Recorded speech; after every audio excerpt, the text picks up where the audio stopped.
cire perdue, de façon assez traditionnelle.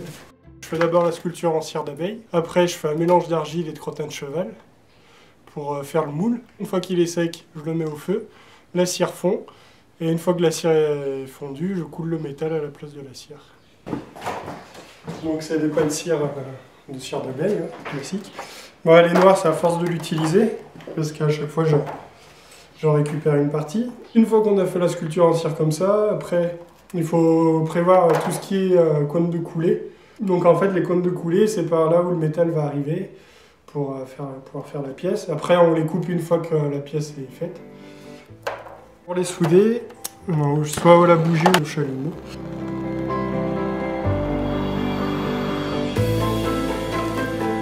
Donc après, là, quand on fait ça, il faut s'imaginer le métal et l'air qui circulent, en fait. Par exemple, le métal va arriver de là et de là.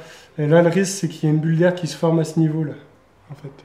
Donc soit on met un évent, soit on met juste une réserve pour que l'air prenne cette place. Un évent, c'est pour évacuer les gaz et pour, quand on va couler, pour pas qu'il y ait de bulle d'air, en fait. Par exemple, si je coule le métal là, si je coule là, il va aller là, hop. Mais après, là, pour qu'il remonte ici, c'est quand même beaucoup plus compliqué, quoi. Donc si j'ai c'est un peu les vases communicants, ouais. Donc si je mets un évent ici, donc déjà quand je coule, si le métal il ressort là, je sais que le métal est allé partout. Et sinon, ça me fait un deuxième point d'accès.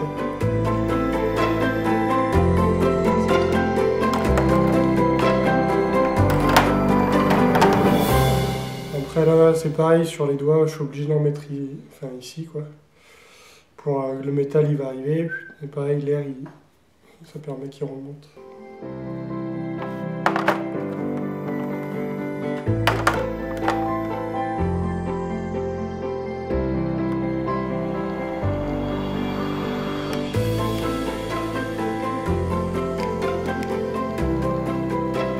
Une fois qu'on en est à cette étape, donc on la met de côté, donc ça refroidit un peu, ça se consolide tout. Et après on prépare l'argile pour faire le moule. Une fibre végétale, de la paille, bon là c'est de la garniture, c'est du crin de cheval et du chanvre. Une fibre végétale qui va brûler à la cuisson en fait. Selon ce qu'on utilise, on peut obtenir des aspects différents aussi. Si c'est plus ou moins grossier, plus ou moins fin.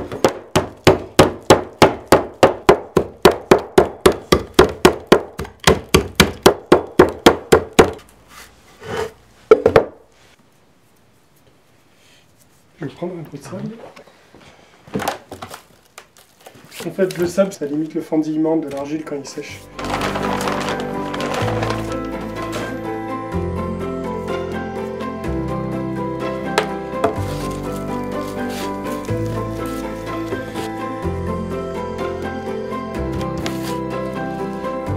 Voilà, c'est de l'argile réfractaire.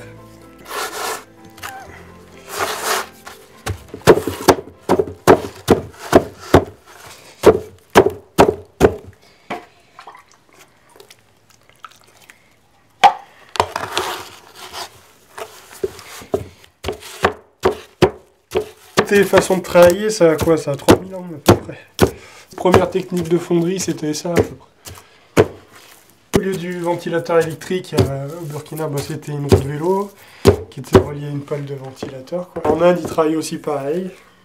Donc après, on prend des boulettes d'argile comme ça et on va prendre des empreintes en fait. Là, il faut que j'arrive à avoir quoi, entre 2 mm et 5 mm de partout. Et après, je vais faire une deuxième couche.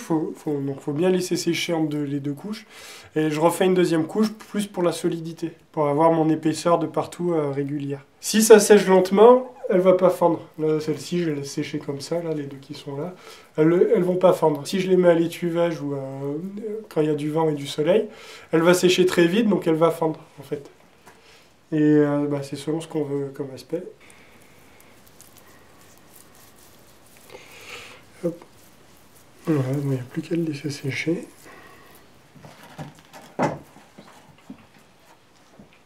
Et voilà.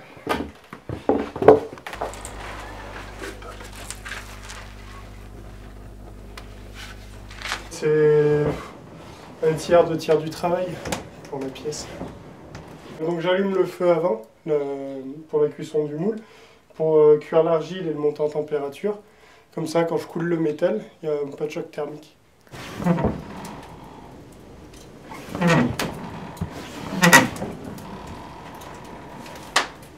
Une braise basique, c'est à peu près 1000 degrés. Donc en activant, on monte à 1200-1300. C'est le creuset, avec le métal à fond, donc je le chauffe un peu. Donc là j'ai du cuivre, du laiton. En fait le bronze c'est un mélange d'étain et de zinc et de cuivre. Donc après c'est selon ce qu'on veut obtenir, ça varie un peu le pourcentage.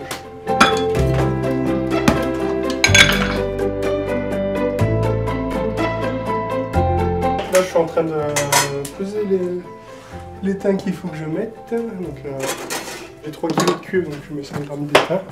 Et après je vais faire pareil avec le zinc. L'étain je le mets après, parce que ça fond beaucoup plus vite. Si je le mets tout de suite, il risque de s'évaporer pour rien. Il faut que j'ai le même alliage que le bus déjà. Et après, je sais la quantité de métal qu'il me faut. 1 kg de cire, c'est 10 kg de bronze à peu près. C'est ça.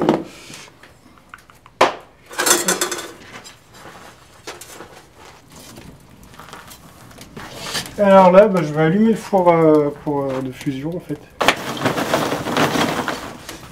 Bon, au charbon de bois, là, il n'y en a plus beaucoup qui travaillent au charbon de bois. Maintenant, c'est les au gaz en général.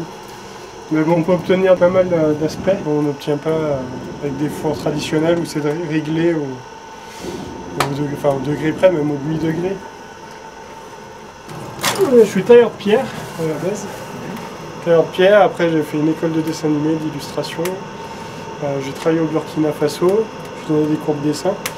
Et j'ai rencontré des bronziers là-bas. J'ai travaillé avec eux, c'est un peu le même métier.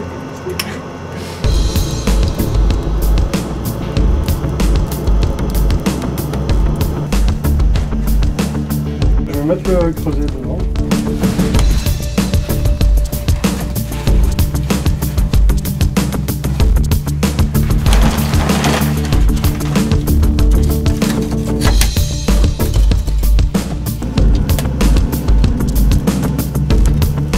Là on doit être à 900. On voit la couleur en fait. Je pourrais plonger une barre de métal, la sortir et je changerai la température. En fait. Je passe de noir à blanc. Quand il est blanc, c'est qu'il commence à fondre. Donc là on est à 1003, 1004.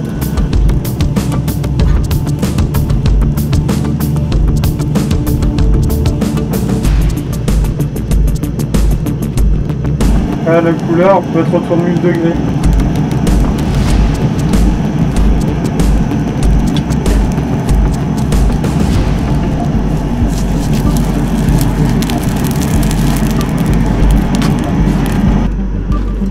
Là en fait c'est le cuivre, le morceau de cuivre qui est en cuit, qui est en train de fondre. Et là ce qui casse c'est ce début.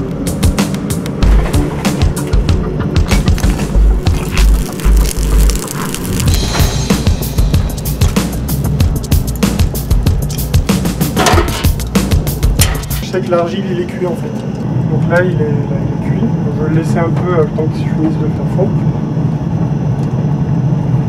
Selon la température à laquelle l'argile cuit, il a une couleur différente. Après, ça dépend des argiles de nature. Donc sur celui-là, en fait, il va être blanc autour de 900, à 1100, il devient rose.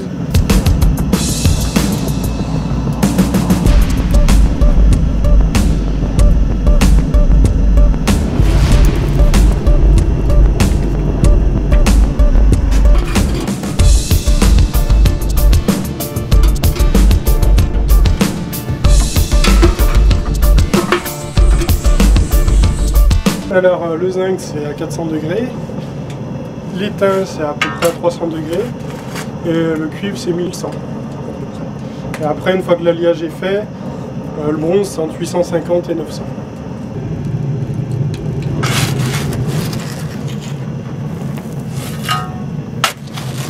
Je suis en train de creuser le trou pour pouvoir mettre le moule dans lequel je veux couler le métal. Déjà ça tient la chaleur et ça évite et ça tient la pression.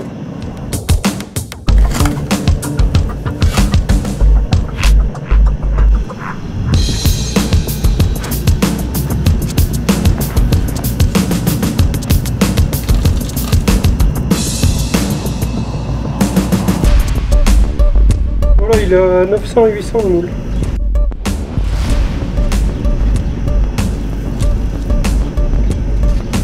C'est un peu délicat parce qu'il faut faire gaffe de ne pas casser le moule.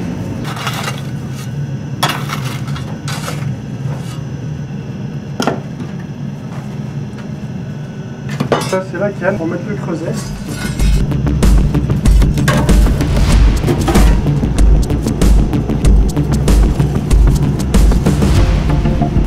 Et là il faut juste sortir les scories, les bouts de charbon.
En fait, vous voyez, hop, voilà l'empreinte.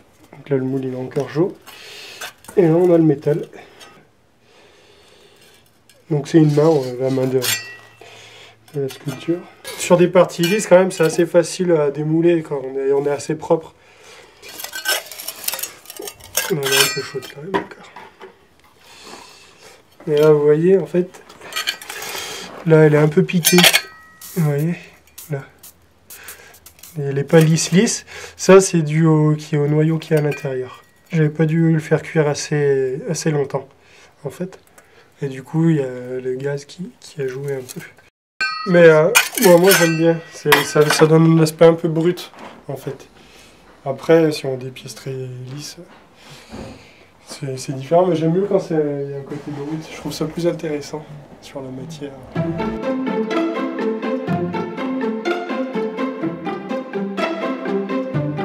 Pour une pièce comme ça, en gros, elle est en 3 morceaux. Elle a été faite en 3 morceaux.